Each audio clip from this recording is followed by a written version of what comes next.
Good evening, everyone. I hope you can hear me. So today we are going to do our first Kuppi session for the second semester. My name is Suhas and I will be your host for today. So I am going to do the program construction module and a few lessons on that. And so I'll show the today's agenda. So this is our agenda for today. First, I will do about object-oriented design and then talk about memory management. So under the object-oriented design, I'll talk about classes and objects. Then I'll talk about some of the main principles like abstraction, decomposition, encapsulation, and generalization. And also talk about some other principles like inheritance, polymorphism, coupling, and cohesion. And in the memory management section, I'll talk about a memory layout of a C program. So that consists of text, initialized data, uninitialized data, heap, and stack. Also, I'll talk about pointers. So in this session, I won't be talking about Java and garbage collectors.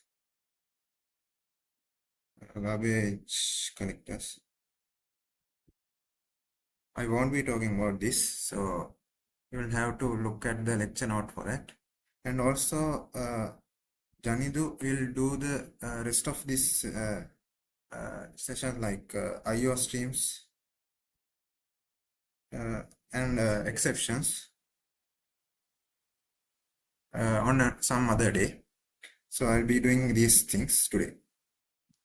So let's get started. So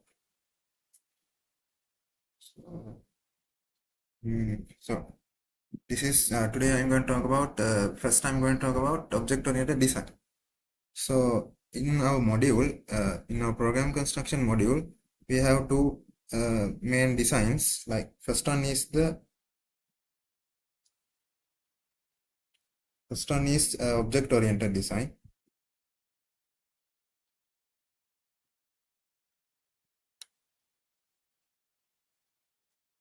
And the next one is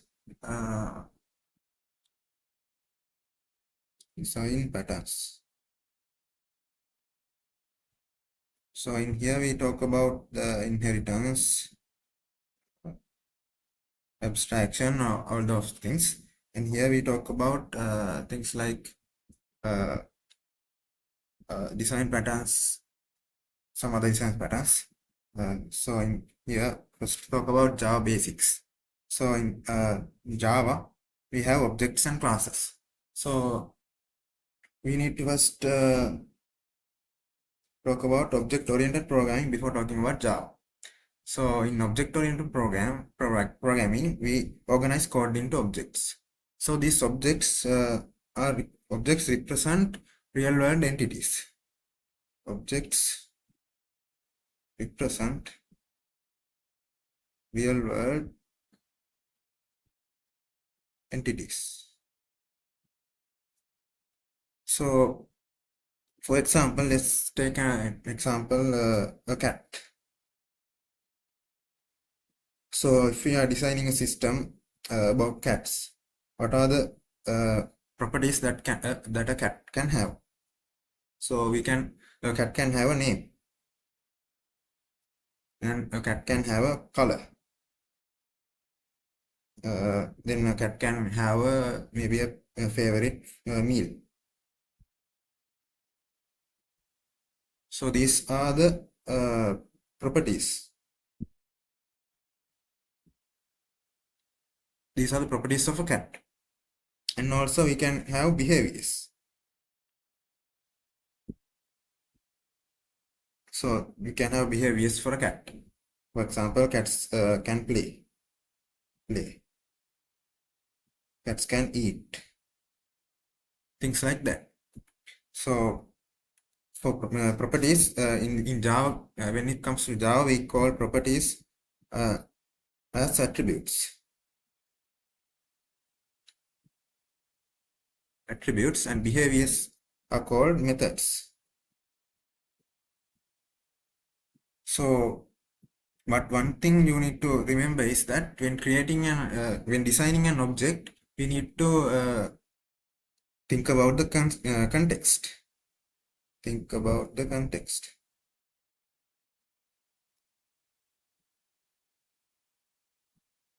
So if you are designing software that involves cats, we need to think about what kind of cats are involved. So there are different kinds of cats.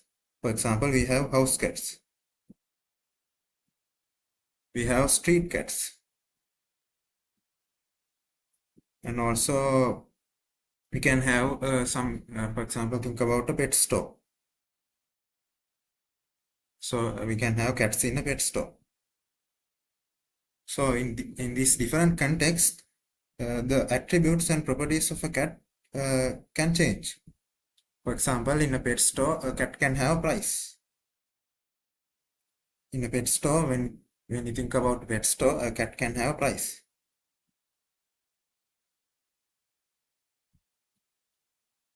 So when you think about street cats, they don't have a name.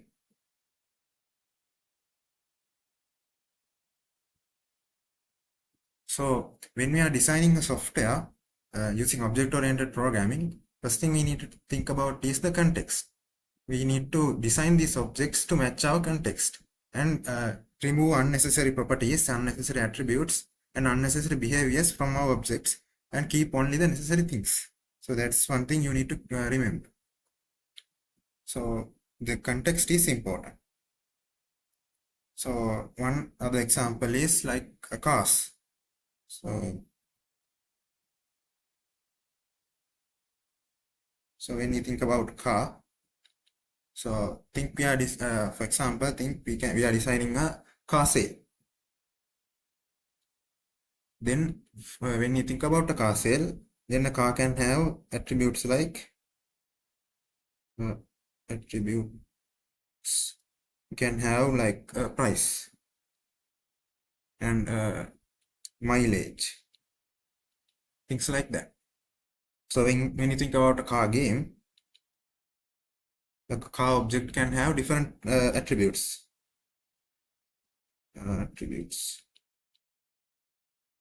Like for example, maximum speed and acceleration. So when we are designing an object, we need to think about the context and how this object will appear in our program. So next I'll talk about class. So now previously we talked about this thing, how we design an object. Object can have attributes and methods. Attributes are like variables in programming. Methods are like functions. So these things are contained within our object. So when you think about a class is the class is used to describe the structure of an object. And we can use a class to create object. So I'll show an example, a programming example here. So we have a class car. So these are the properties this car can have. It can have color and it is a string. We can have a model and it is a string. And we can have an year and it is an integer. So also then we can have behaviors. These are behaviors. So in behaviors, we can have start engine, stop engine, and display details. These are the behaviors that a class or an object can have. So this is not an object. This is just a class. This shows how we can create an object. So now, if you are worrying about these things, this is the return type of the function. For example, if there is a function that returns a string, if return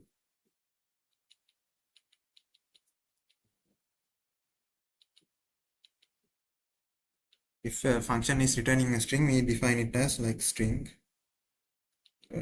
get name, something like this. Something like this. So this is the return type of the function. So in here void means it doesn't return anything.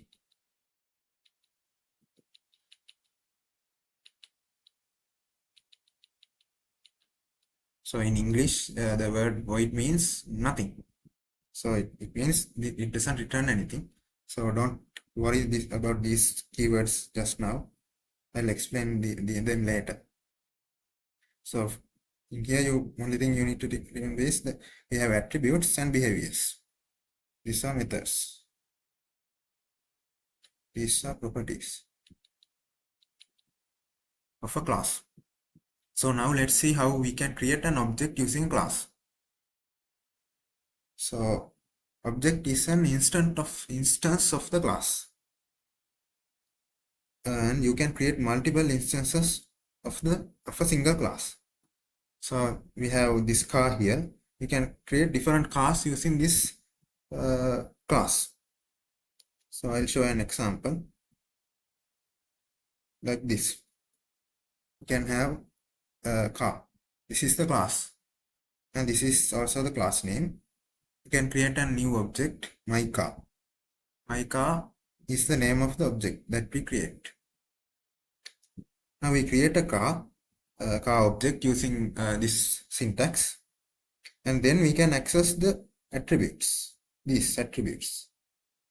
We can access these attributes and also these methods by using a dot,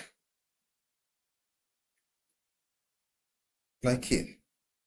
We can use this dot to access these attributes and methods of a class. So remember, we are using this name, my car. This is the name of the object and not the name of the class. So if we use something like this, car.color, this is wrong. We can't access the methods of a class directly. We need to create an object of that class. So the correct way to do is this is like this, my car.color. This is the correct way.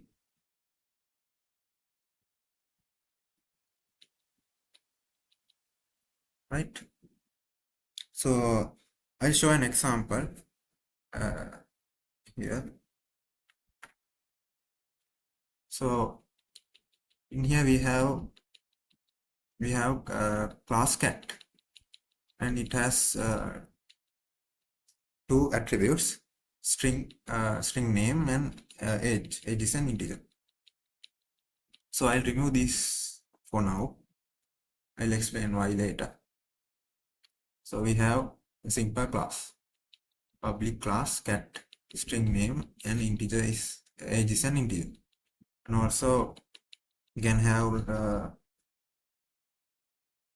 I'll move this into a main thread here, main file here. Delete this. Okay, now we have cat here, and we have name and age, and also we can have some property, some behavior method. So we can have a void. We can have a void for a method, like example meow. So this method will print meow.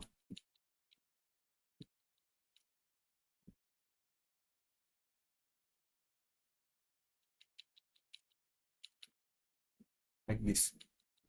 So also we can have methods that can return something. For example, we can have a method that can return the age of the cat. So for that we can use int get age.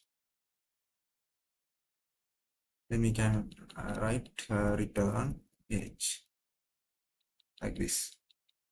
So now we have this class. So in our main function here, we can create an instance of this class. So we can create an instance. For that we need to use the class name cat. Then we need to use the variable name my cat. something like this. Then we create it using new cat, like this. Now we need to set our cat's properties. So for example, we can use my cat dot name. We can set its name like kitty, and then set the age. It is 5, like this. Then we can just run some of the cat's methods. My cat dot meow. We can run this. Also we can get the age, int age, cat's age equals age, and we can print it out.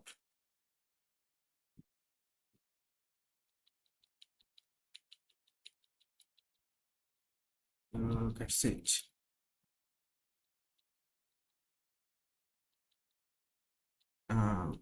Like this. I just print it like this. Cat's age. Okay, now let's run this and see.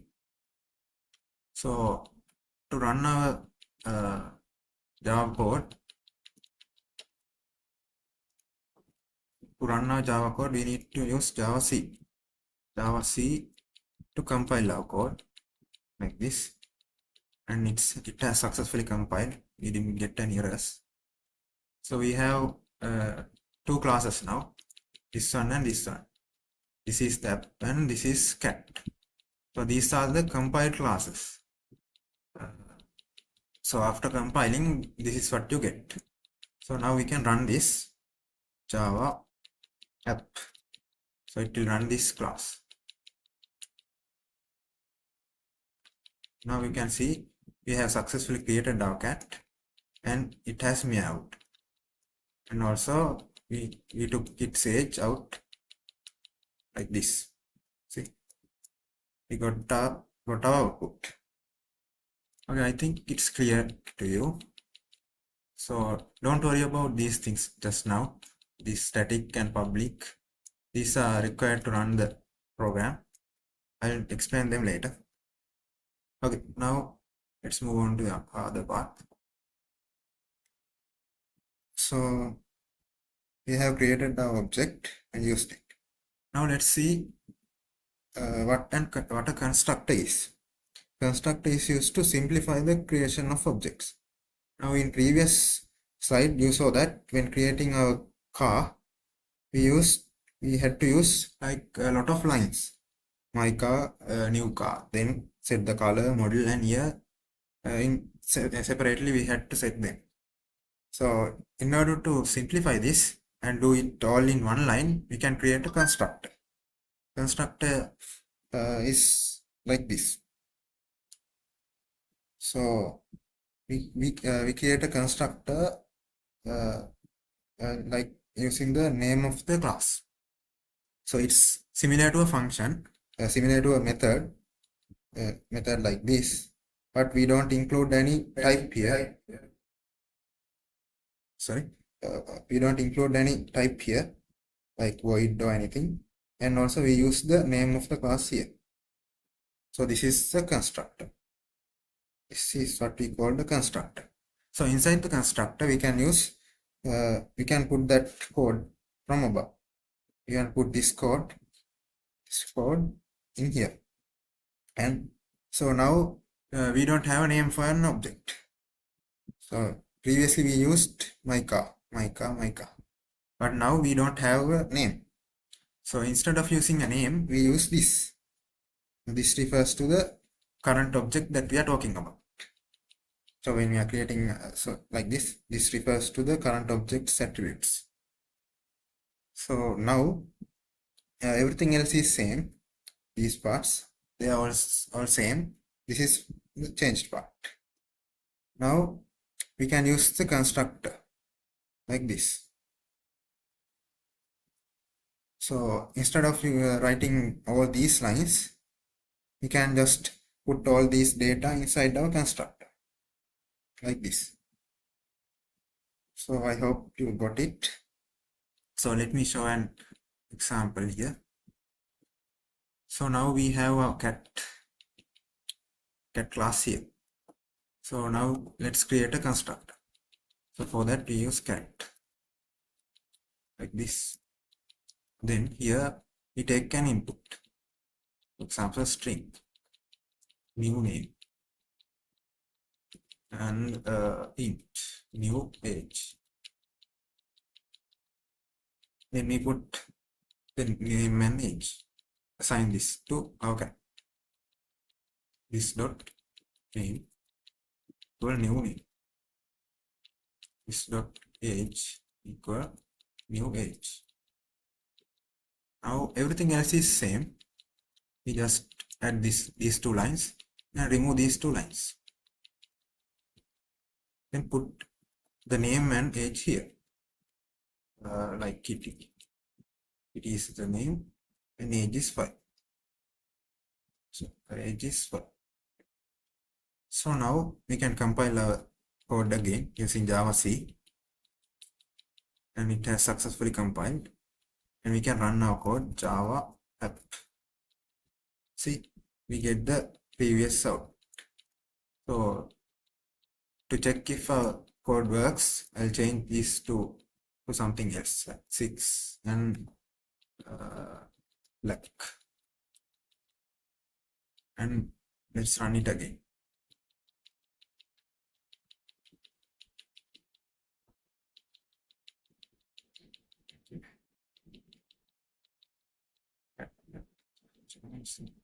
I'll delete this.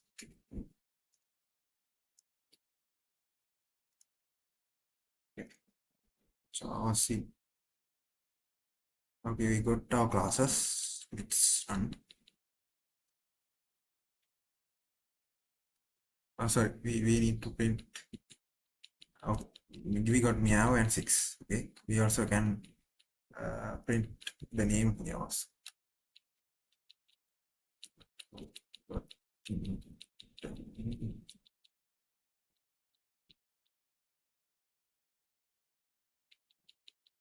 Let's see.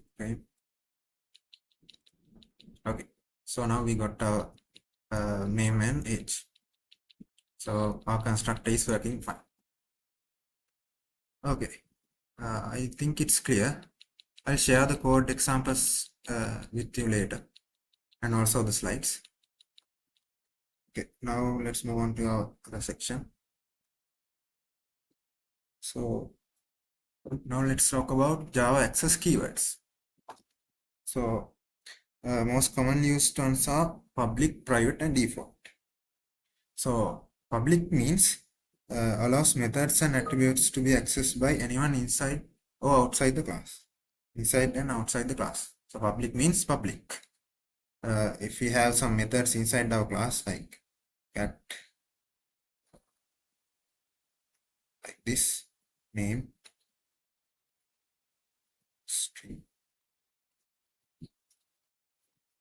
string name, and int age.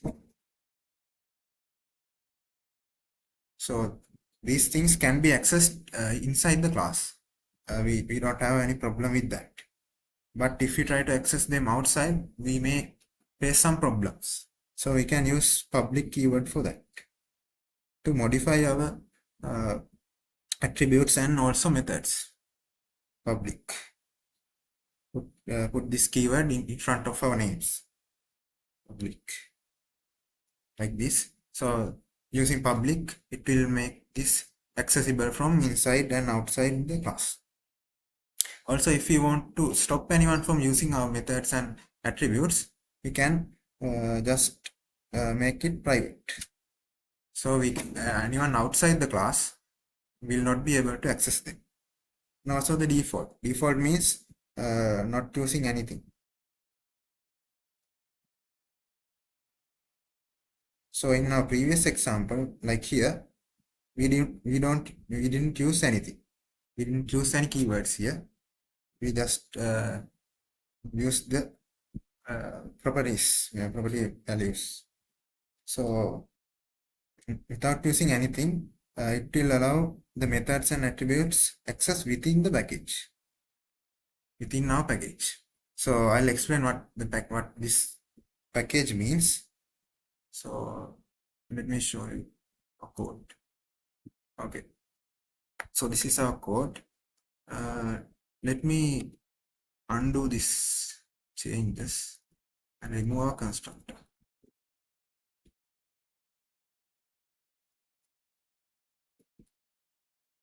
Okay, now we don't have our constructor, so we have string name and int age, and we have my cat.name, my cat.age. So now this runs fine. Like previously, there's no problem with this. But if we make this private, see what happens. We are making these two properties private. Now here we are trying to access these private properties. And now see what will happen. So we get an error like this. Name has private access in cat. So this is private now. So we can't access it from outside. We can't change this. We can't change these methods because they are private. This gives an error. So we can remove this and then they will work fine. They will work fine. Yes.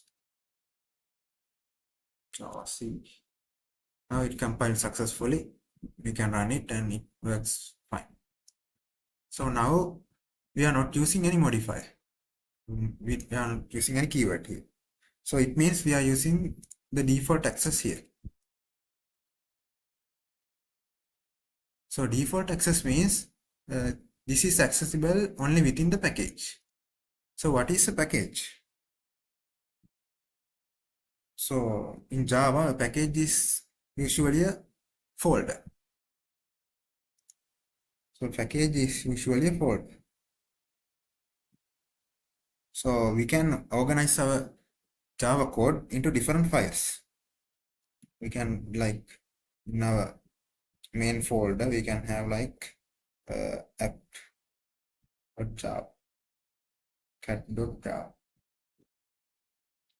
So if as long as these files are within a single folder, we call them these files are in the same package. And if we move some of these files into a different folder, like if we move this into a different folder like this, Java, then this cat is in a different package now. We have a different folder, it means it's in a different package. So then this default keyword will no longer work. So let's try it. So now I just take this class out and create a new file, cat Java, like this. Put it in a new file. I'll remove these classes for now. Okay, now we have our app here and cat here. Cat is in a different file, and theoretically it should work fine because these two files are in the same folder. Now we can run it and it will work fine. Now I'll delete this again. Now I can create a new folder here. Okay, animals, and I'll move this cat there. Okay, now cat is inside the animals package. So we need to now tell it that package animals. Now cat is in the animals package. It means it's in the animals folder. Now we need to tell this one also to find the cat. Find our cat in the animals package. Import cat. Import animals. Animals.cat. Okay. Now it knows where to look. Now let's run our code again. Now here we have an error. Cat is not public in animals. Cannot be accessed from outside package. So this means our class itself. This one is not public. So we can't access it outside from this folder. So we need to make it public. Like this. Now we can access this cat from our app. Now let's run this again. Okay. Now we get a different error message. Name is not public. So now we have our name, but it's using default access, which means it's not public. So we can't access it outside from our package. So we need to make it public, like this. And also we do the same for these two. Public. So these methods are public now. Okay, now let's run it. Now it compiles without an error. And also you can see that we have created a new class inside animals. So this is our compiled Java code. Okay, now let's run our code. Java app. And it's runs fine. So we have successfully made our cat public. Okay, I hope you understand public and private now. Public, private, and default access. Okay. I'll share the code examples with you later. Now we have public, private, and default access. So these are access keywords. So this is also an example. So we have this is integer number, default access. This is private, this is public. So we can access these ones within the class without any problem. Even if it is private, public, or even default access, we can access them within the class without any problem. But when it comes to outside, there are some problems. So this will work fine because it's public. The message is public. This will definitely not work because it's private. This will sometimes work and sometimes it won't work because it's not within. As long as you stay within the package or the folder, it will work. Otherwise, it won't. Okay, now I'm going to talk about the static keyword. So you may have seen this like in our main method of any Java class, like this public static void main string args. So the main function of any Java code start like this and contains this static. So what is meant by static? So static variable and methods belong to the class itself. They can be used without instantiating new objects. We can use static variables and static methods without creating a new object from a class. Okay, I'll show this and show an example here. So we have class test and we have a static integer count. So this one is static. It means we can just use the class name here.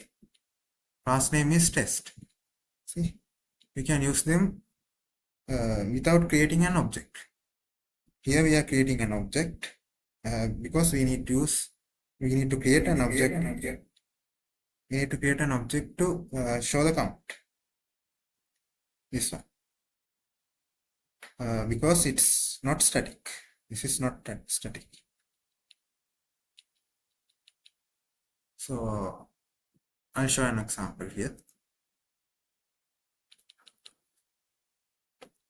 Okay. In our app, let's create some new class. Class. Car. So we can create new attributes using like public static. So now these static variables can be accessed without creating an instance of the class. Public static int count, something like this. Now we can just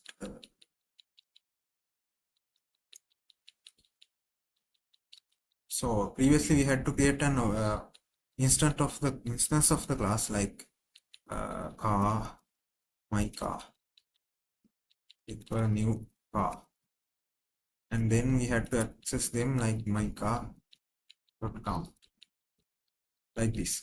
But now since this is a static method, a static variable, we don't need to do that. We just use car dot count. Car dot count equals 1. Then we can print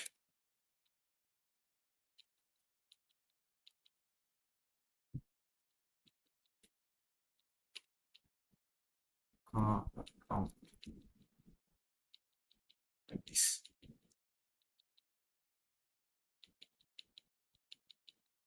See, we didn't create an instance of the class because it's a static variable we are accessing. Also, we can do the same for methods.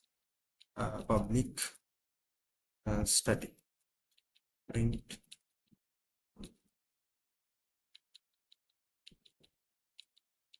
this, this.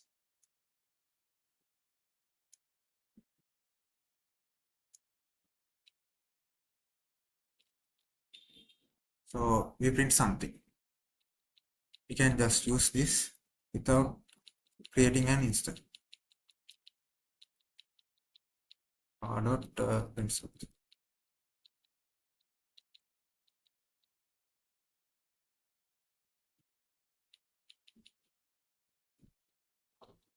Here it is void.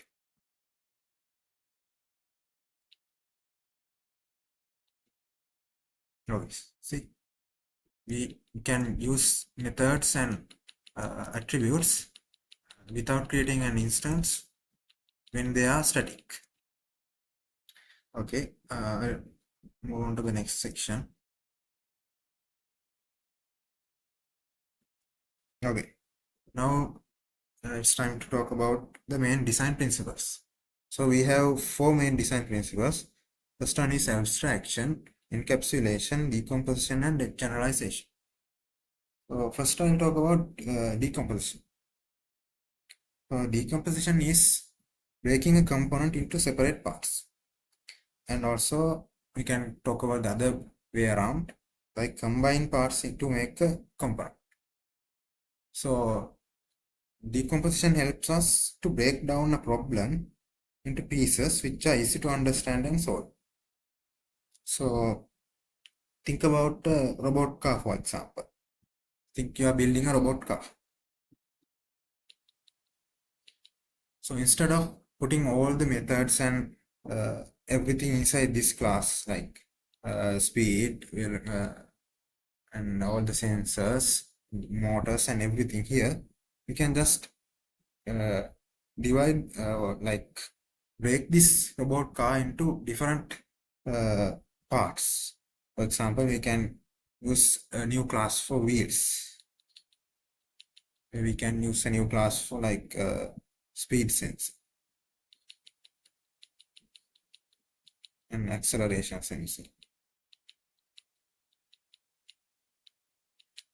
And also, likewise, we can just break our whole idea into small pieces which are easy to understand and solve. That's called decomposition. So when you are designing a system using object-oriented programming, it's a good idea to use decomposition and just break your problem into small pieces which are easy to solve, and then combine all these parts to make the whole component.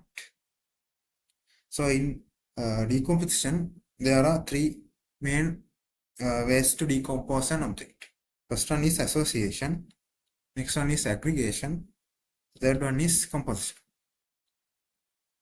So association is some relation, like some relation, nothing too important. For example, we can take like student and sport. Some students play sports, some students don't, and they are associated. And the relation is not that strong. Aggregation means belong. So, for example, if we think about fridge can have food, but food can exist without a fridge. Like this, fridge contains food. We can exist without food. You can keep a fridge empty. Also, food can exist without a fridge. We can keep food outside the fridge and it won't be a problem. So this is aggregation, it means belongs. And also composition, which means the whole thing is composed of other parts and we can't separate them because they are very tightly bound. So think of it like a human and a brain. So human can't exist without a brain and brain can't exist without a human. So this is called composition. So we have association, aggregation and composition. So when we are designing an object-oriented system, we need to identify these three properties to decompose it properly. So this is association, an example for association. So we have a method in our student to play sports. So these two are related, but they are not tightly related because student can exist without playing sports. So this is association, and also we have aggregation, which means think of a cupboard. So cupboard can have a list of books, and we can add books and also get books. And a book can exist independently. Book can exist without a cupboard.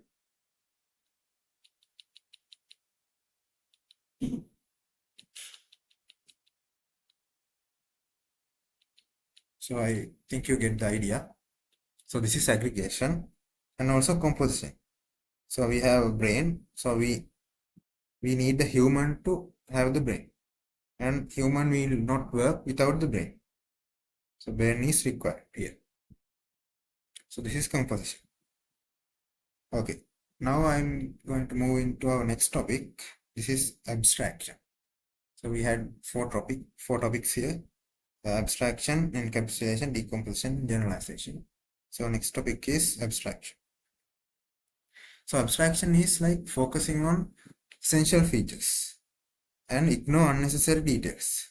So when we are building a system, we need to focus on the essential features and somehow hide and ignore unnecessary details which are not required. And also model objects based on their behavior and not on implementation. So we need to have objects and we need to think about objects based on their behavior and not how they do things, like what they do, and not how they do it. Something like this. We need to focus on what they do and not how they do it. Okay, this is the thing. We need to show what an object can do without showing how. So this is an abstraction here. We use abstract class to create abstractions. Also, we can sometimes use interfaces too. Interfaces also can be used. So main difference between interface and abstract class is that in abstract classes we need to we can put something inside the function. In interfaces, we can't do it. Okay, so think about this abstraction here. We have a shape, and shape has two uh, uh, behaviors like calculate area and calculate perimeter. So when we think about a circle is a shape. Circle is a shape, but we don't care how it calculates area and how it calculates perimeter. We just need it to calculate area and calculate perimeter. So this is the thing that we don't want. Implementation. So we create this abstraction here. We create this abstraction to hide this implementation. So now we can use the shape anywhere we want, and we don't need to worry about these things. So instead of using circle, we can use shape. And also we can create more shapes like this. We can create rectangles, we can create squares and all these shapes without worrying how they calculate area and perimeter. So this is abstraction. Then we can talk about encapsulation. This is hide internal details of an object and expose only what's needed through interfaces. So don't confuse these two. This is like show what an object can do without showing how. So this is to simplify the design. Abstraction is used to simplify the design, and encapsulation is used to stop unauthorized access. Like this is used to security. This is used for security to stop anyone from modifying our objects without proper access. So there are 3 steps to do encapsulation. First one is bundle. Next we can expose and restrict. So bundling means we bundle data and functions, and then we can restrict them. You can use like private, keywords like private to restrict anyone from accessing them outside the class. And also we can expose only the necessary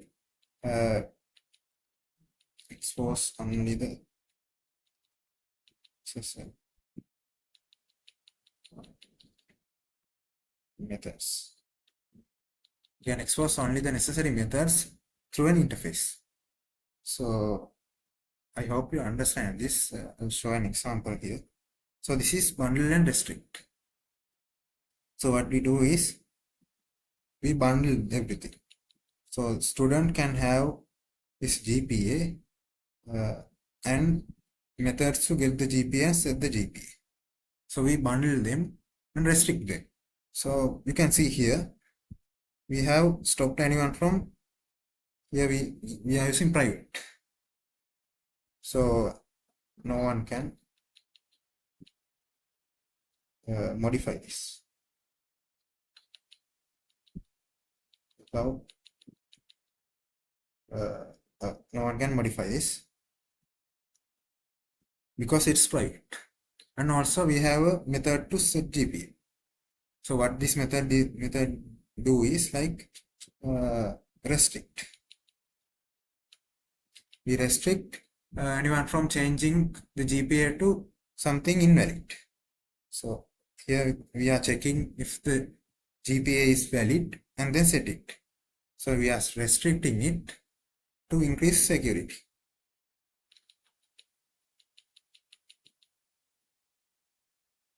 We are increasing our security of our object using these 2 things, bundle and restrict. And also we can expose. We can create an interface. So interface is something like this. We use capital I to denote an interface like this. So it's not actually required. This is just a convention. So iStudent is an interface. So we make the student implement this interface and use this method to access like get GPA and all this. So this is, so when you are using this interface, now we are really making sure that anyone can't access these things without our permission, because in interface we don't have them. We don't have any methods. We don't have any attributes.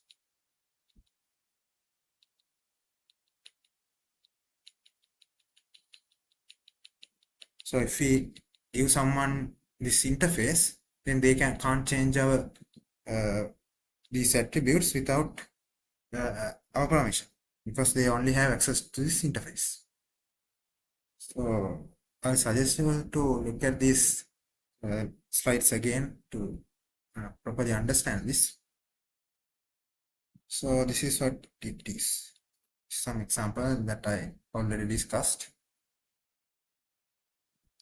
So next we can talk about generalization.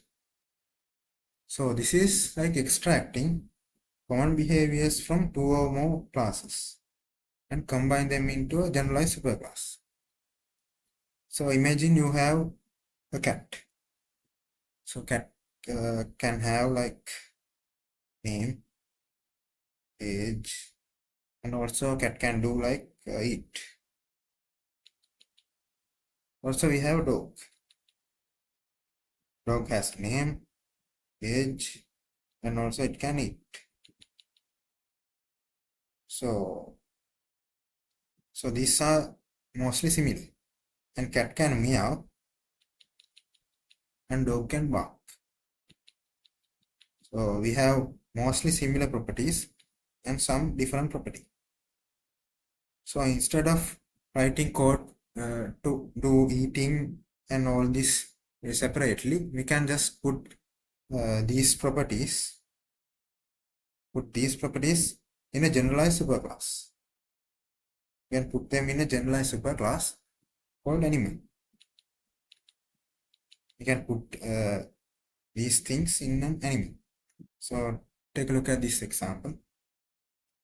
So this is the previous case. We have dog, we have eat, sleep, bark, eat, sleep, purr. So these are the two classes we have. So instead of repeating everything twice like this, can just stop repeating ourselves and put these common things in a generalized superclass like animal, and then we can extend this animal to create the cat and dog. So try out these examples after the session to properly understand them. So we have abstract class here, we have eat, sleep, and we have bark and purr here. Okay, so that's all about generalization, abstraction, encapsulation, and decomposition.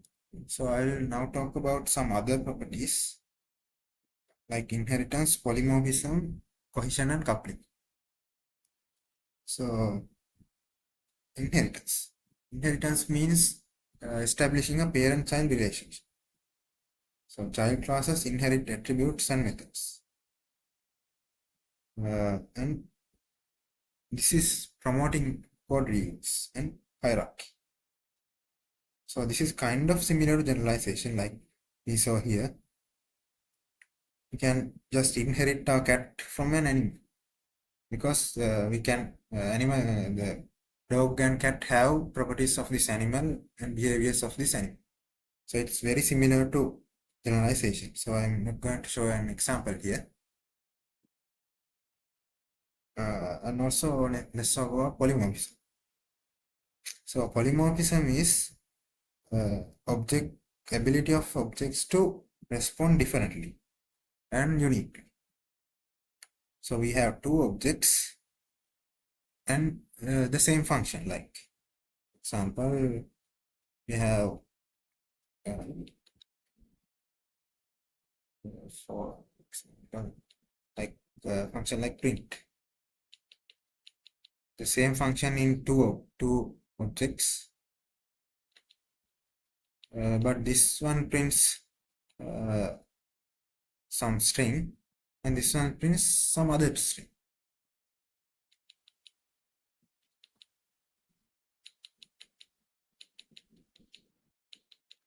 So this is polymorphism. So we have the same method, same attributes, but they do different things. So this makes the code more flexible because we can write one thing and make it do different things. So this is different from generalization. This is different. Should remember that. So we can allow one interface to be used for different purposes. So I'll show an example to clear that. So like this, we have shape and we have a circle and square. So the circle, here we have calculate area and calculate area. So in circle, the method to calculate area is different from that of square. So this is called polymorphism. So this is kind of similar to abstraction. So that's why I have separated them. Like these are like other concepts which are very similar to the ones that I already discussed. So here polymorphism, which is we have a abstract class or an interface and different objects respond differently to the same method call. Same method but different outputs. Okay. Now we have cohesion. So cohesion represents the clarity of responsibilities of a module. So a good design must have high cohesion. Cohesion means like how well the module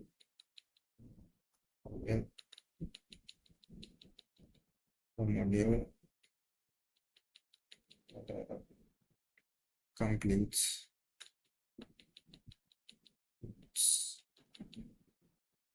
purpose, like represents. So this is a measure of how well a module represents its purpose. So take a look at this example. So we have here we have low cohesion. Here we have high cohesion. Can you tell me why? So here the student have get details. This is fine because student we can use to get details. But think about this, calculating average and save to 5. These things are not the usual behaviors of a student. Students are not supposed to do these things. Calculating average and save to file. These are completely unrelated functions that we have put in the student class. So this is low cohesion. Because the student is now doing things that he is not supposed to do. So how can we minimize that? It is by moving these unnecessary functions into their own classes. The grade calculator can calculate the average grade and file manager can save the file. So now student is free of these duties and it has high cohesion because it serves its purpose better. Okay, now coupling. I don't so these two are very similar, but keep the differences in mind because some people just call cohesion coupling and coupling cohesion. They mess these things up, so make sure to understand it properly. So this is coupling. Coupling means the complexity of connecting a module to other modules. Think about this jigsaw. When we think about jigsaw pieces, one piece can only be connected to a unique other piece. You can't just and then we push these things together and hope them to connect. So these have like very high coupling. Very high coupling, and it is not good. So this has low modularity. We can't use the same piece in multiple places. Like this doesn't promote code reuse. But when you think about Lego, this has when you think about Lego, this has low coupling. These pieces doesn't depend on each other very much. So we can connect them and any way we want and get a good design. So this is called coupling. So here we have an example here. So this is high coupling. This is low coupling. So look at this. When we create this car object, the construct of this car object, we have created an engine. So now after creating this car, we can't change the engine. So this is high coupling because this car now depends on this engine. And also we can't create new cars with different types of engines. Like we can't create a new car now with a petrol engine or an electric engine like this. So this is bad. But now, see this, we have an engine like this, like previously. We can create petrol engine and also electric engine. And only thing that has changed is the constructor here.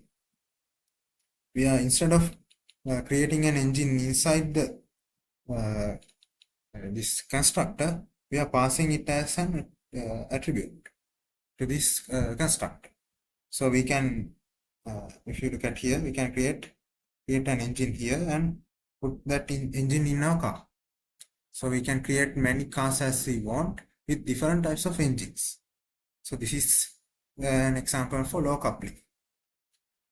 So we have come to an end of this section. I hope you understood it. If you have any questions, please ask.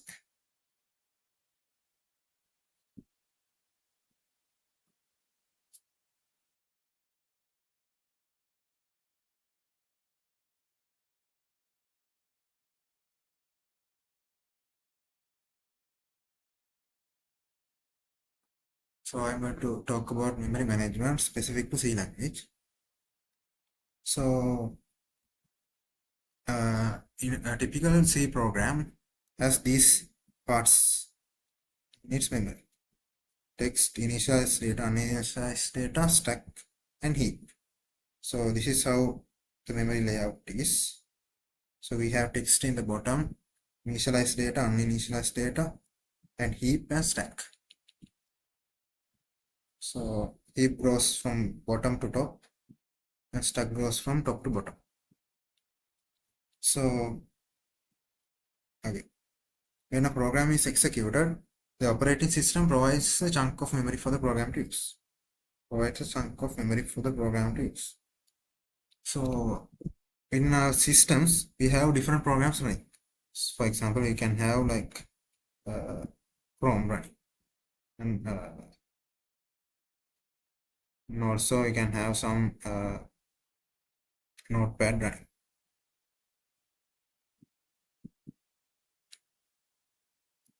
So we can have different programs running in our system, and these programs have their unique memory locations to work to do their work. So Chrome has this, Notepad has this. So when we first execute our program, so our C code here, first run our code, the operating system just provides some memory for us to use like this. They provide us some memory. So we can't access memory of other programs. Like we can't use memory from Notepad in our C program. Also, we can't access memory from Chrome. So if we ever try to use memory from these other programs, the system will close our app. It will kill our app, and to it's a security measure. So when it ever try to access someone else's memory that's not related to us, our program will get killed.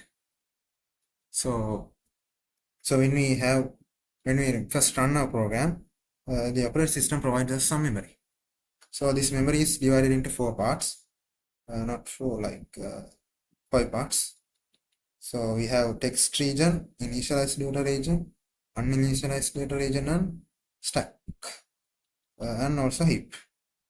Stack, heap, initialized, uninitialized, and text region.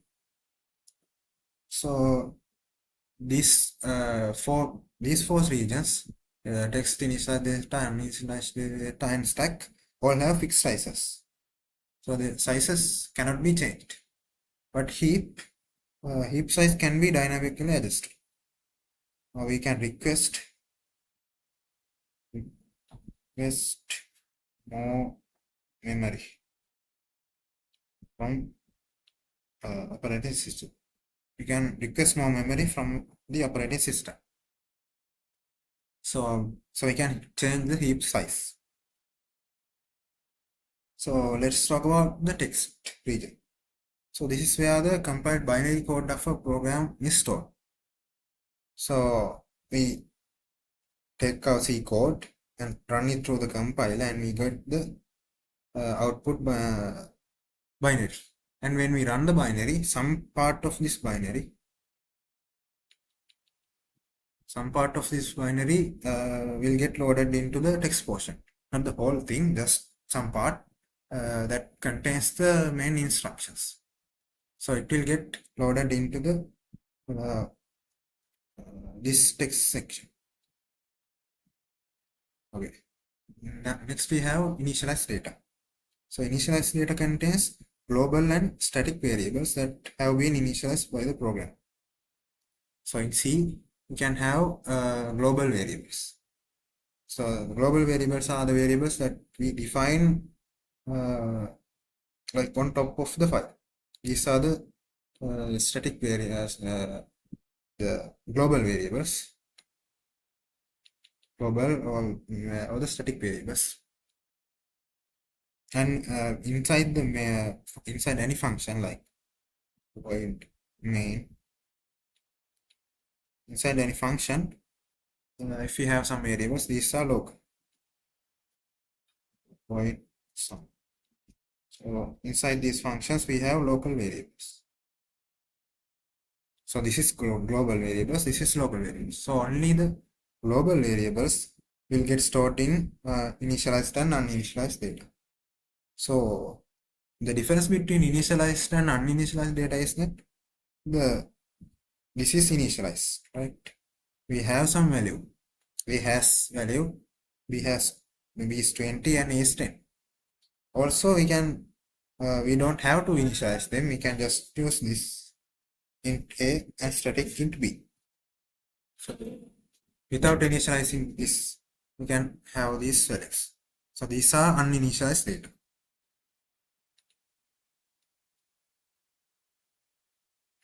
These are uninitialized.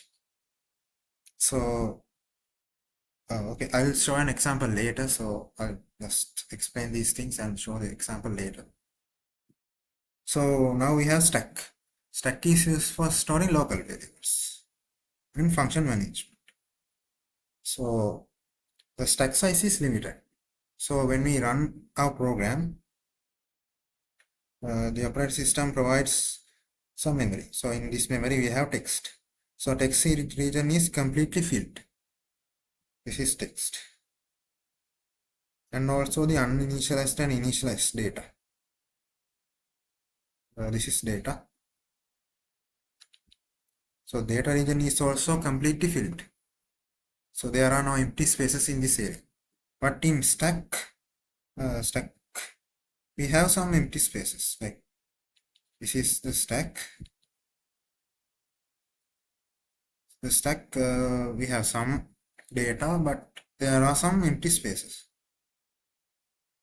So the size of the stack is fixed. We can't change this size. This is fixed. So usually the stack is 1 megabyte. Most situations the stack is 1 megabyte. This depends on the compiler that you use. So most compilers, they set it to 1 megabytes. So the stack size is limited. As you can see, it is 1 megabyte. So we can't fill it with lots of data because it's limited. So we can fill the stack up to the limit, and if we overflow this, the stack overflow will occur. So this stack has a limited size, and if we try to fill this over the limit, a stack overflow will occur, and our program will crash. Program will crash, or the system will kill the program. So stack is last in first out. So if you think about stack of books, you know that we can't take the bottom book out without taking the first one. So it's like a stack of books. It's last in first out. So whatever we put last, we need to take it out before taking everything something else. So that's why it is called a stack. So this stack is very compact. Stack is compact. So there are no empty spaces. No empty spaces within data. So we have data here, data here, data here, and then a lot of empty space here. But there are no empty spaces within this data because it is very compact. Let's see what we can store in the stack. We can store these things. We can store primitive data types. So primitive data types that have a fixed size or a known size. Because as we know, we can't create something like an array inside the stack and expect it to grow. Because the stack is a stack. So if we create an array here and put some data on top of it, now this array cannot grow. So we can put an array in the stack, but we can't expand it or add elements to it. So fixed size arrays and fixed size structures, and also pointers. These are the things that we can store in the stack. So remember, we store local variables in the stack. I'll show an example later. So now we have heap.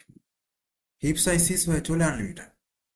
So we use heap to store everything, all the junk we need, we can put it in the heap. So when you run out of heap size, you can ask the operating system for more memory. Then operating system will provide you more heap memory. So heap can be used to store large amounts of data. So to store something in this heap, we need to store the pointer to that data in the stack. I'll explain that later. So let's see what we can store in the heap. So we can literally store anything in the heap, like integers, float, and characters, no problem.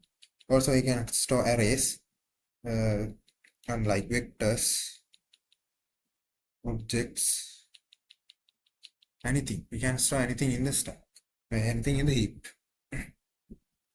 So think of heap as a lecture hall. This is one of my examples. Think of heap as a lecture hall. So there are rows and columns of chairs, and some people sit in groups. We call them arrays. Some people sit alone, so we can call them arrays and strings. These are integers.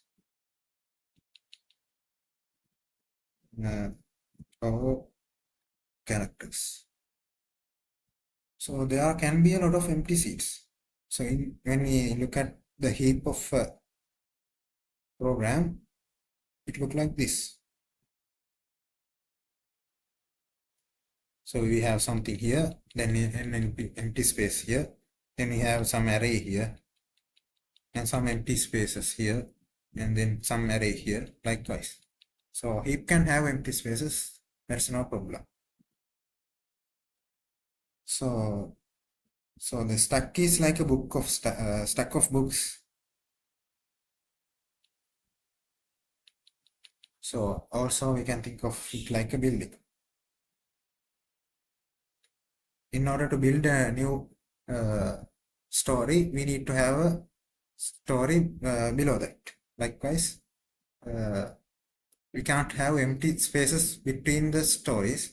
Also, like we can't stack books and expect it to have empty spaces between books. But in heap, we can, it's like a lecture hall, we can just store things anywhere we want. So I'll show you an example here. So this is the global variable because it's outside the function and on top of the file. So it's not inside any function, so it's global.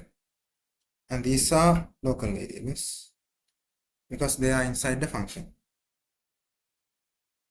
And so in here we have initialized data because A has a value. Initially we have value, so it's allocated from initialized data segment.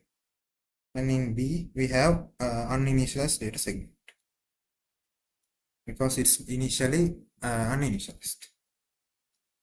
So these two, even though they are like initialized and uninitialized, they both are stored in stack because they are local variables. So when we do something with pointers, we are using the stack and heap. The pointers used to connect the stack to heap. Stack and heap can be connected using pointers. So I'll show you an example here. Okay. So here we have our stack.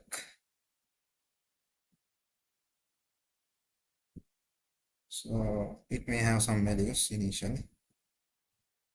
This, and we have heap here. I'll draw it horizontally. This.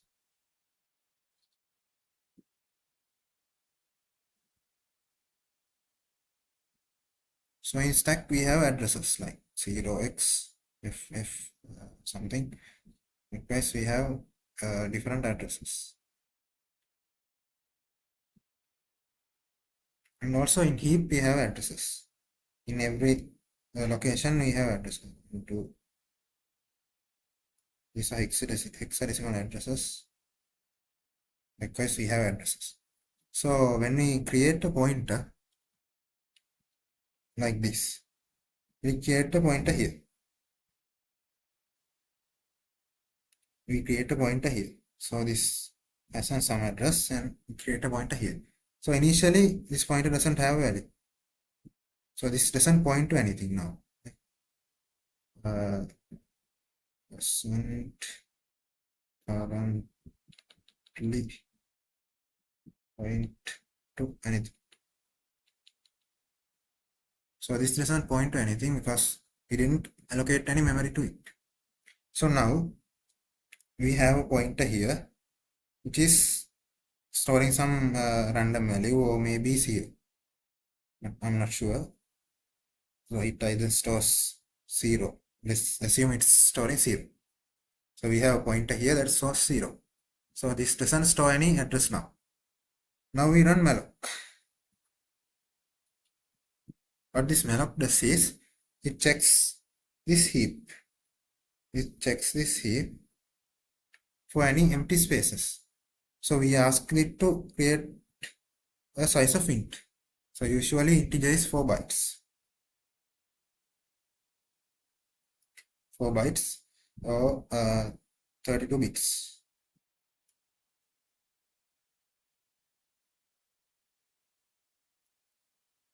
So 4 byte is 32 bits. So usually an integer is 4 bytes. So it looks for a space with 4 bytes. So now assume we have some space here. We have some space here. So this what this malloc does is it just reserves this 4 bytes and then gives this address. Takes this address from heap. This is heap. Okay. Here, this is stack. This is stack. This is heap. So in heap we have some address here. So malloc has found some empty space. Now it returns this address. It returns this address and assigns it to our pointer.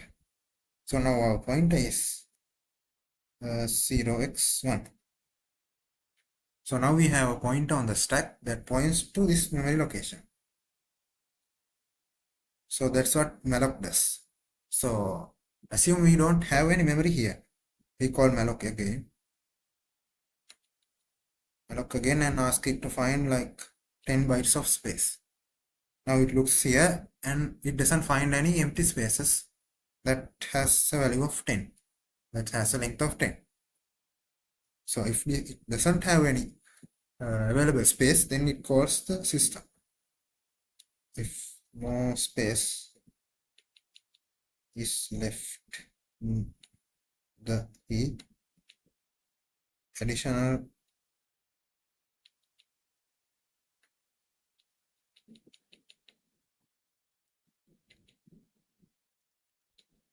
so what this malloc does is when it looks for data, looks for empty spaces in the heap, and if there are any empty spaces, it returns the address of some empty space, and if there are no empty spaces, it asks the operating system to give some more memory. So then what this OS does is, if there are no available memory in the current heap, it just gives some more empty spaces. So now this malloc is happy and it can reserve its 10 bytes.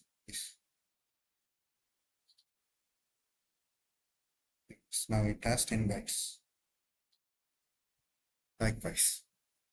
So this malloc has two purposes. One is to look for empty spaces in the heap and return the address of some empty space. Or if there are no empty space, it will ask the operating system for more memory and then return the address of the new memory address, memory location to store values. So anyway, so now we have created the pointer and just connected this pointer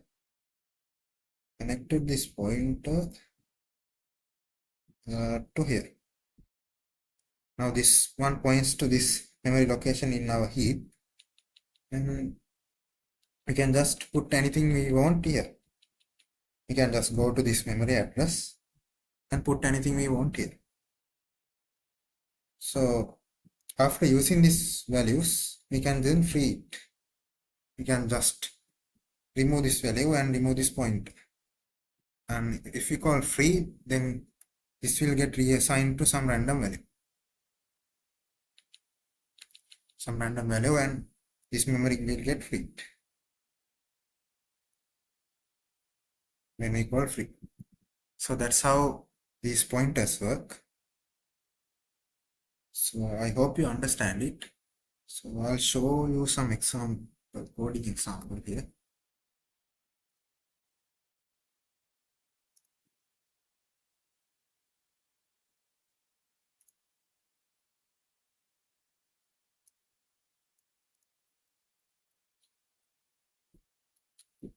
So we have this one. This is the same example. So I can just compile it. We can use GCC to compile it. memory.c. You can run it, so you can see that. First, in here, we have I equals 1, j equals to nothing. So when it is not initialized, it's usually initialized to 0. So when we print this, so we got a pointer here, which is pointing to some memory. So we got 1, 0, 0. I is 1, j is 0, and this is also new allocated memory, so it's usually 0. And then we set I to 2, and this when we store 3 at this new heap memory location. We store 3 on the heap. Now we have 2 here, 0 still 0, and 3 here. And we free it. We store 4 in j. So j is 4 now. I is same, it's 2. And we free it. After freeing this, now this pointer we had, this pointer is now pointing to a random memory address. So when we try to read the value stored in this random memory address, it gives some random value like this. So reading this random value sometimes gives a random value, or if this random point is pointing to some invalid memory location, for example, then your program will crash and it will show a segmentation fault because it's trying to access some memory that is not allowed to access. So using this after using free will probably cause some issues. So it's not usually recommended to do this. Or read a pointer after it's been freed. So as previous, we have initialized data and uninitialized data. So in Linux, we have a command to see how memory is used in different programs. So you can use this size command. So memory is the compiled binary of this one. This is memory. This is the compiled binary, and you can check the memory usage of this. So you can see that it's using data. This is initialized data. It's using 604 bytes of initialized data and 12 bytes of uninitialized data. And text is 1597 bytes. So this simple program of ours is using this much memory initially. So this doesn't count the stack and heap, only counts the text and initialized and uninitialized data segments. So this is the total memory usage. So it uses 1597 bytes of text, 604 bytes of data, and 12 bytes of uninitialized data. So let's try adding some initialized data here. So let's see, we have another integer like c, that is 2. So integer is usually, this is initialized. This is an integer is 4 bytes. 4 bytes. So we have 4 byte integer. So theoretically, this one should be now 608 after compiling. Let's see. So I'll compile this and then run size again. Now you can see we have 608 here. So now also let's, I'm not sure what happened to this one. So I'll also add some uninitialized data here, int d, and it is not initialized. Now this should be increased by 4. Okay, let's compile it again. So this d compiling size. Now it has okay, it has increased from 12 to 60 forward. I'm not sure what happened here. So it has increased to 16 from 12. 4 bytes has used. So this integer has used 4 bytes. So let's remove these two and see attendance. So it should reset to 604 and 12.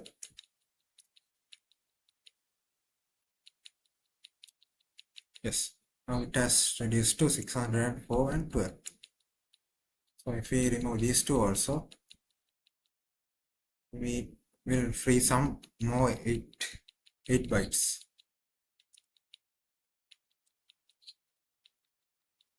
Okay, now we have removed 4 bytes from here and 4 bytes from here. So as you can see, this declaring any variable initialized or uninitialized in this area will you store it in the data or the uninitialized data segments. So I hope you understand that. So now let's move on to the next section. It is pointers. So I'll talk more details about pointers here. So when we pass some attributes to a function, we can just pass a copy of the value. Can just pass the copy of the value, or pass a pointer to the value, or pass a pointer to a pointer. Can do these 3 things. So let's see how these things are different from one another. So here we are passing a copy of the value. So look at here.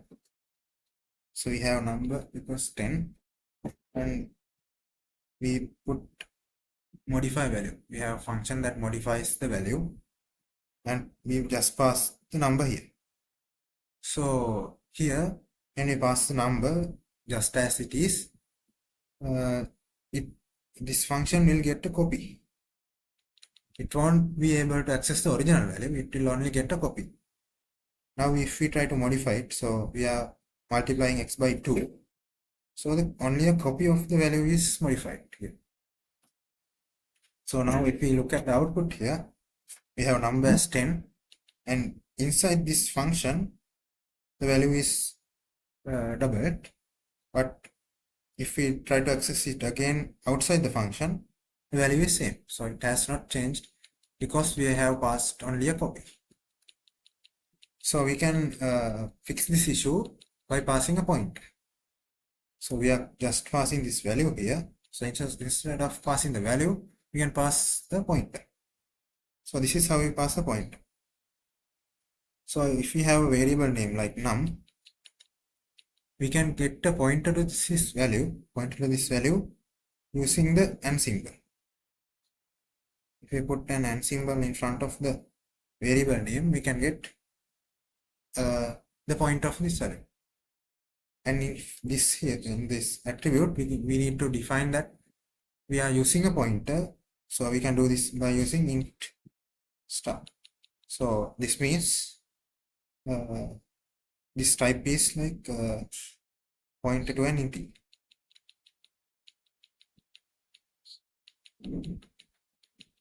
So x is a pointer to an integer.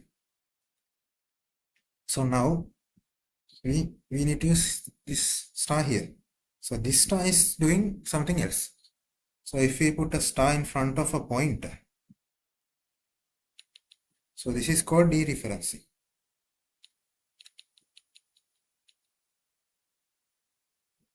Dereference. It means we are accessing the actual value stored in the pointer.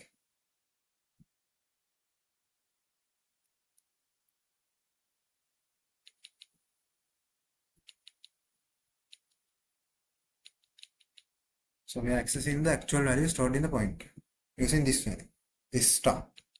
So now we take the actual value and multiply it by 2 and assign it to the actual value. So now we have actually modified the this value outside the function. So now you can see before running this function we have 10. After running with inside the function we have 20, and outside the function we have 20. So we have passed a pointer to a value. pass the pointer to a value. So this is how you can modify external variables from inside the function. Now let's look at here. This is something somewhat difficult. So we are passing a pointer to a point. So as I said earlier, in here we are creating a pointer called num. So in our stack memory, we are having some pointer here that's initialized to some random variable or 0, like this. We have the memory address like 0x address like this, and also in our heap, assume we have something like 0x 1 2, something like this. So we have created a pointer called num here. So now it's not pointing to anything. Then what we do is we take num, we take n num, and num like this. Sorry, like this and num. So now remember, this num is not a value. Num is not a value, it's actually a pointer. So what we are doing here is that we are taking the address of the pointer. So we are taking the address of the pointer.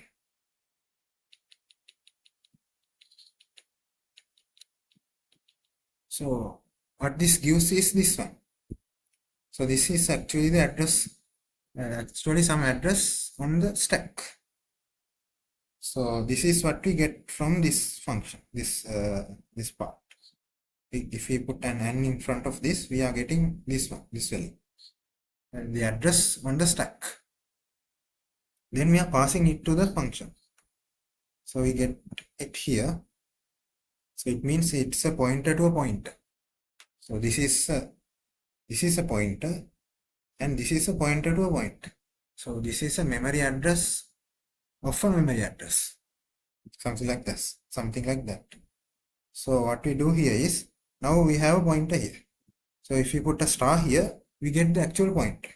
So if you put a star here, star in front of the this one, we get this value.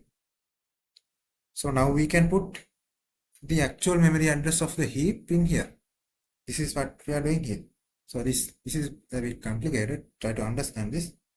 So we took the address. This is an address pointing to the stack, and we took the address and took the value on the stack and modified it. So now this value is actually pointing to some value in the heap. Okay. So we have 4 bytes here. So it's storing an integer. So now we can get the memory address on the heap like this. So if the pointer is not equal to null, so if the malloc is successful, we can see that the pointer is not null. So it's pointing to something. So now we can assign a value like this and print the value.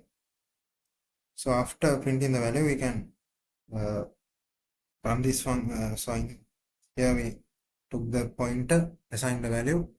Now we have 42 stored here.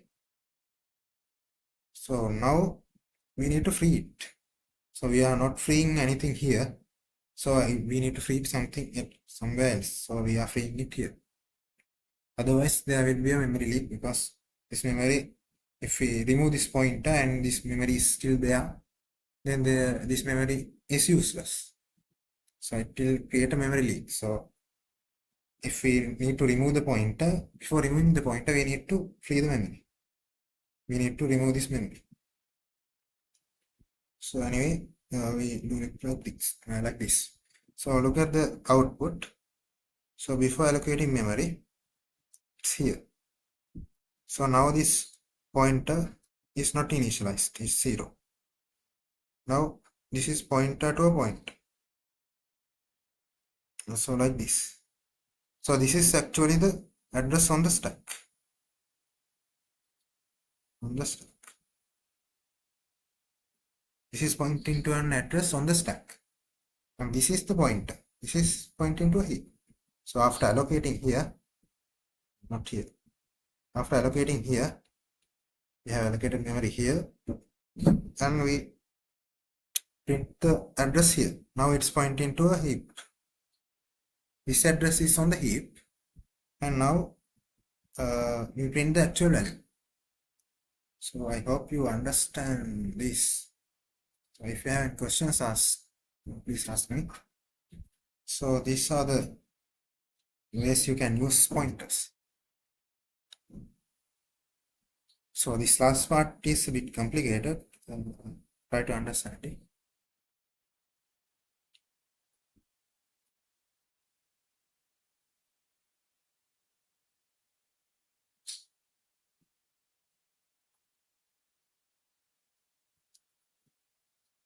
Okay, I'll show some examples now. So here, these are some examples I'll share it with you later. So this one is the third example.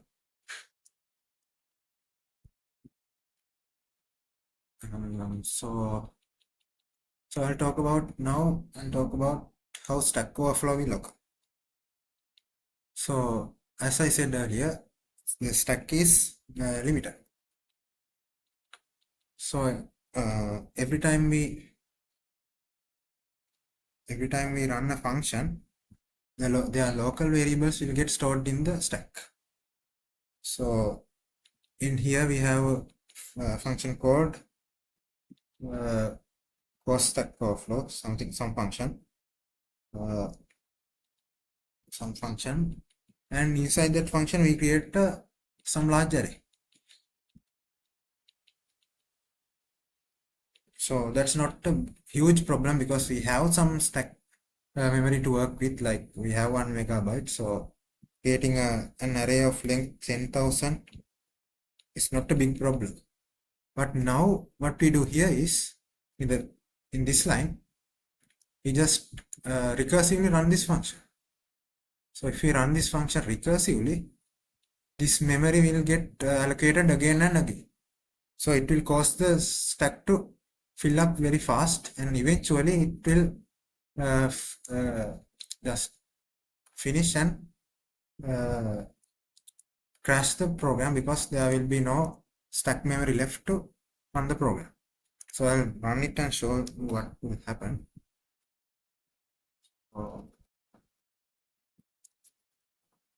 Stack overflow. So like if you see here, so we are allocating a large array here, and this is the address of the first element of the array, of the first array. Now next we have another array created by this function, and also recursively we are creating more and more arrays of length 10,000. Now the stack is getting filled. After some time, there will be no memory left in this stack, like here. Now up to this point, the stack has filled, and now there's no empty spaces to fill in the stack, and the system has killed our program. System has terminated our program because it's trying to access more memory that is not assigned to it. So this is a stack overflow situation. So when you are creating these kind of recursions, make sure to include some breaking case, some way to break this. Otherwise, if you create some infinite recursion, it will create a stack overflow because the stack memory is limited, and it will create large amounts of stack variables and crash the system. So this is a segmentation for example. So here these are some common ways to cause segmentation faults. First one is dereferencing a pointer that was free. So we have created a pointer here and allocated some memory. Then we have freed this pointer, and then we try to use it again. So now this is freed and it's pointing to some random address. So if we try to do this, there is some chance of having some segmentation fault, because we are trying to access memory that is not meant to be accessed. Also, if we try to dereference a pointer that was never initialized, this pointer is created and it is never initialized, so we didn't allocate any memory to it. And if we try to access it, it will also cause some segmentation fault. And also, if we try to access some invalid memory address, so I have created some arbitrary memory address like this and assign it to this pointer. And if we try to store something in here, so we don't know if this memory address is valid or not, so it will cause this program to crash because it is trying to access some memory that is not assigned to it. Also, if we try to free a pointer that is already been freed, freeing pointer twice, it will also cause some segmentation fault, because it's trying first time if we free it, now this pointer is pointing to some random address, and if we try to free this random address, then it's something not designed to do. It's something that is not designed to do, so it will cause a segmentation fault. So this concludes my session for today. So I hope you not have any problems. If you have any questions, feel free to ask me, or maybe send me a message or call me. So this is how memory management happens in C. Thank you for staying with me for this long.